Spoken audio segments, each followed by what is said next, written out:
Okay, see the temperature in centigrade up here. 210 is what we're aiming for. It's a 207, 208. Yeah, that's close enough. So I'm just going to stop it. Just hold that button in. It'll come around to the 12 o'clock position. Pull it out.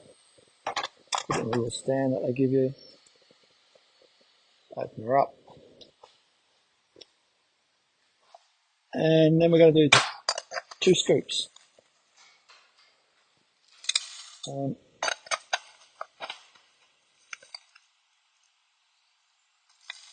Two, just a little bit more. That first scoop was a bit light. 2 scoops. Put it back in. Make sure to click down.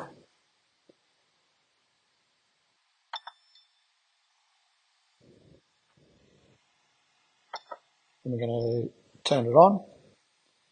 Bring it up to 235 degrees centigrade. These beans are a little bit smaller, so I'm going to go with 14 and a half. Then you press go.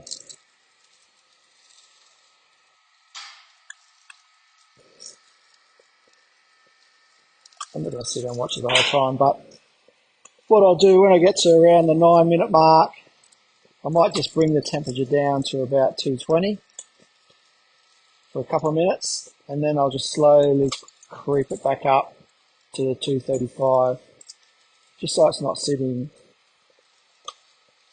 at the same temperature constantly. Just want to always be bringing it up the temperature. And then when it gets around to the 1-minute mark, I'll press that button there, which will just go into cooling mode, and it takes about 7 minutes to cool the beans down. And they're good to go. When I've got a bean size that I'm not really sure of, I will keep an eye on it around the 2-3 minute mark, because you don't want to get them too dark.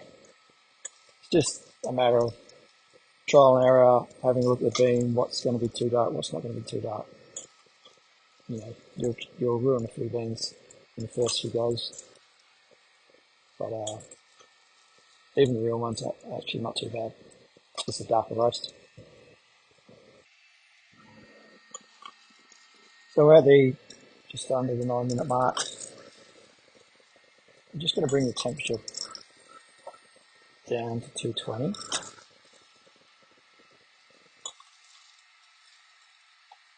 Just for a couple of minutes. These are junior cafes. These are protected case, so I got oversized elevation. See what I'm doing better, I think. Good little machines. You can see the little swiper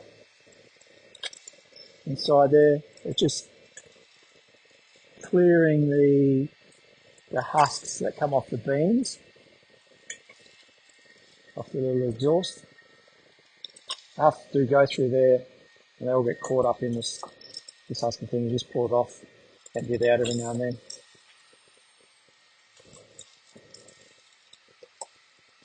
You can see the beans just starting to darken up a little bit now.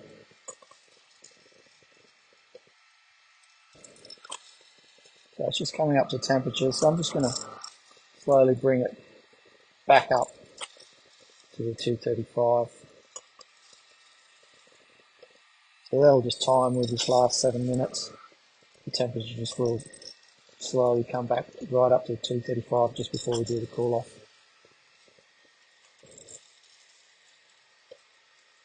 You'll start hearing the beans crack, probably around the 4 or 5 minute mark.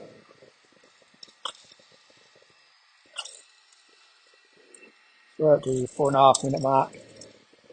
See the beans are starting to get a fair bit of colour into them. Just keep an eye on them. I might end up cutting this one a little bit shorter. I don't really like a too dark a roast. I prefer light to medium roast. I just enjoy the flavour better, and I just get a better crema over a light medium roast.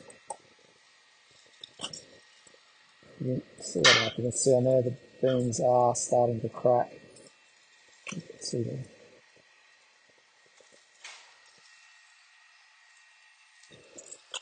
Smells good. At the 2 minute mark, pretty much. I'm going to give them another 30 seconds. I mean, just going off what I can see from the colour of the bean. As I said before, it's just trial and error. Doing a few different types of batches, seeing what you like best. But these beans I've picked here on the farm. So we use the parchment method. We remove the cherry and then sun dry the bean for about 2 to 3 weeks. Yeah, that's about it. I'm going to press the cool button now, and I'll just go through the cooling process. And then I'll put them away. I'll try not to use these beans for about 10 days. It always tastes better after 10 days. Sometimes I can't help myself and I just use them straight away. But if I keep up with my roasting process, I'll have enough where I can just let them sit for 10 days and then use them.